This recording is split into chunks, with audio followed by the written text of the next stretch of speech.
Welcome to the Ducks Unlimited podcast, the only podcast about all things waterfowl. From hunting insights to science-based discussions about ducks, geese, and issues affecting waterfowl and wetlands conservation in North America, we bring the resource to you. The DU Podcast with your host, Chris Jennings. We've got a special bonus show today, something a little more real-time than we've done in the past. I've got Dr. Scott Stevens on the line to provide a habitat and migration update from Prairie, Canada. Scott's the Director of Regional Operations in the Prairie region for Ducks Unlimited Canada. Scott, thanks for joining me today. Yeah, absolutely. Happy to join and visit.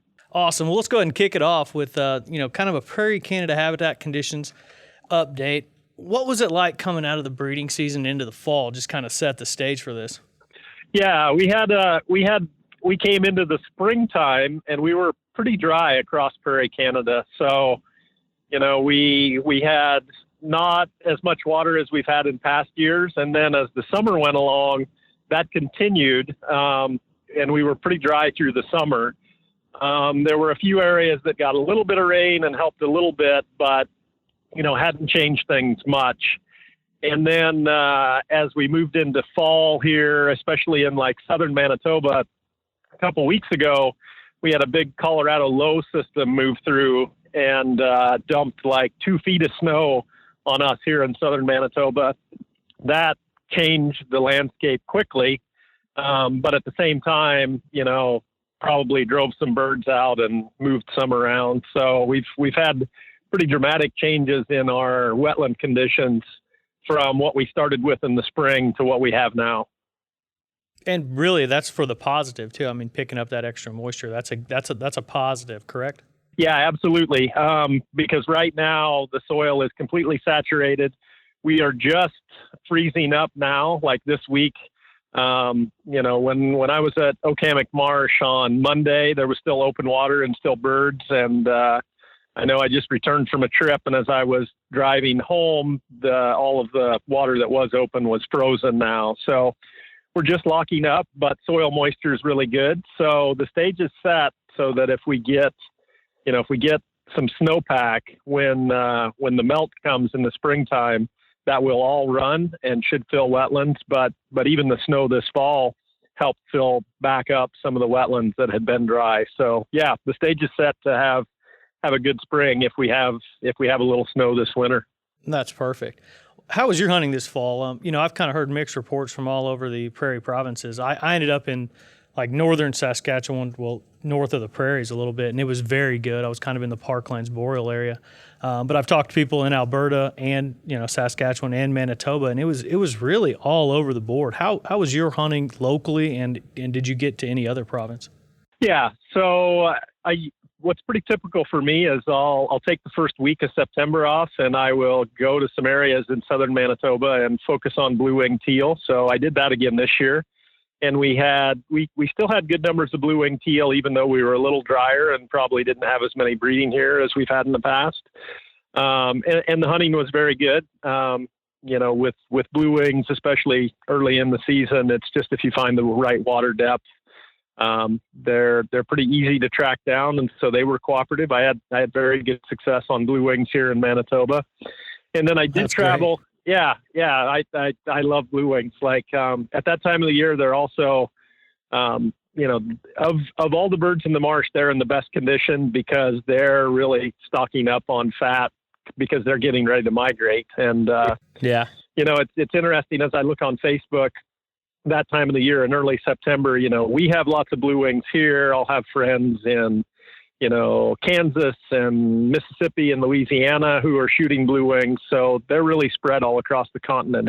It's kind of a cool time of year for blue wings in particular. Yeah, that's cool. So did you hear about any other, that kind of the habitat conditions that were forcing birds to do different things in any of the other provinces?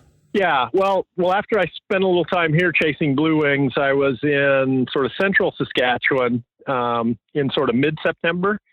And it was interesting conditions because when I showed up there, that's earlier than I typically go there. And we were chasing sandhill cranes was one of the primary targets. But when I got there, there was very little crop that was harvested.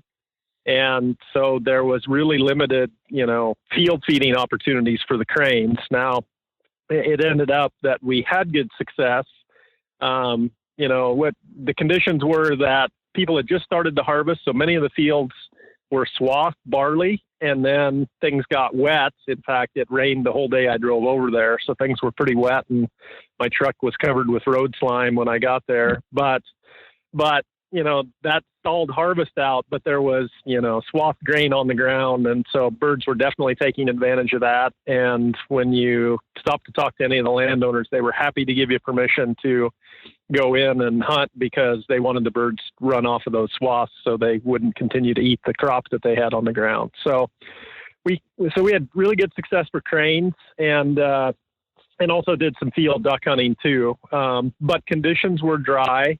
And there was more limited water than I've seen, but it just meant you had to put in a little more time scouting and finding birds. And once we did, we had very good success. But yeah, I'd say each year is unique. It was definitely drier. Harvest was delayed. There was limited crop harvested. Once some more of that came off, it opened up more opportunities. But I'd say still the strategy of putting in your time scouting, finding birds and the spots that they're using was effective, but it was maybe a little more work than it's been in the past. Yeah. I heard the same thing. I flew into Edmonton, and then we drove from Edmonton all the way up towards, right outside of Meadow Lake, Saskatchewan. And it was very interesting because as we came out of Edmonton, and even right there in Alberta, it was wet. And then when we got into Saskatchewan, it was really dry, like a noticeable difference. Like you could look out there and see, and then you'd go like another, 45 miles, and it would be really wet again. And so you'd have that very stark contrast between dry and wet habitat conditions. You could see those, the little wetlands that were holding water, and then obviously the ones that weren't.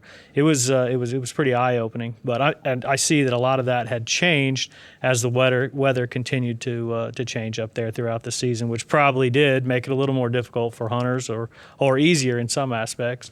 Where are you guys at right now as far as the migration?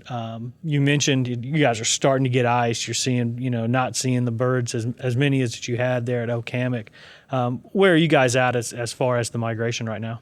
Yeah, I would say most of our birds are gone. There are probably a few geese that are still sticking around and sticking things out. I've not been out on bigger water like Delta Marsh, but I suspect that, there could be a little bit of open water there, and there might be some, a few goldeneye left or maybe some bluebills. But for the most part, I would say, most of our birds have probably headed south. And at least here in Manitoba, we probably lost a lot of birds when we got that big snow that was sort of mid-October and changed the landscape. It was kind of crazy because, there were still leaves on the trees, and we had so much snow that, power lines went down everywhere, and people were without power for about 10 days. So it was kind of an unusually early snowstorm, but definitely impacted birds that were out there too. A couple feet of snow made field feeding not an option, and made wetlands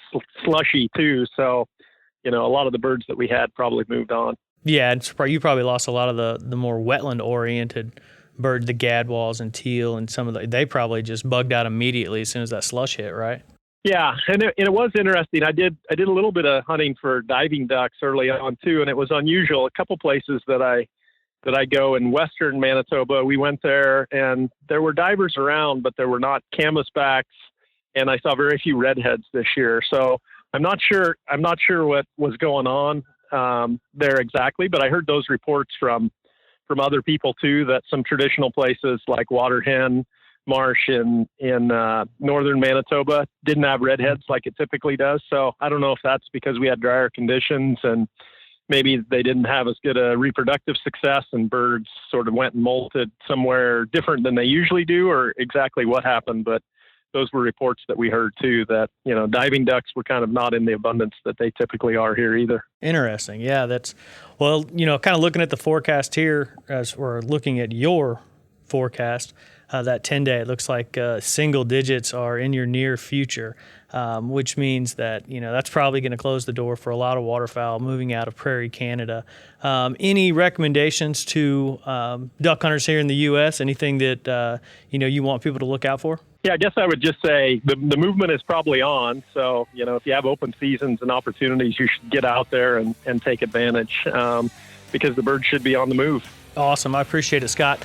Thanks for joining us today. I really do appreciate it. Yeah, no problem. Happy to take part. Thank you for listening to this episode of the DU Podcast. Be sure to rate, review, and subscribe to the show and visit www.ducks.org/DU Podcast for resources based on today's topics, as well as access to more episodes. Opinions expressed by guests do not necessarily reflect those of Ducks Unlimited. Until next time, stay tuned to the Ducks.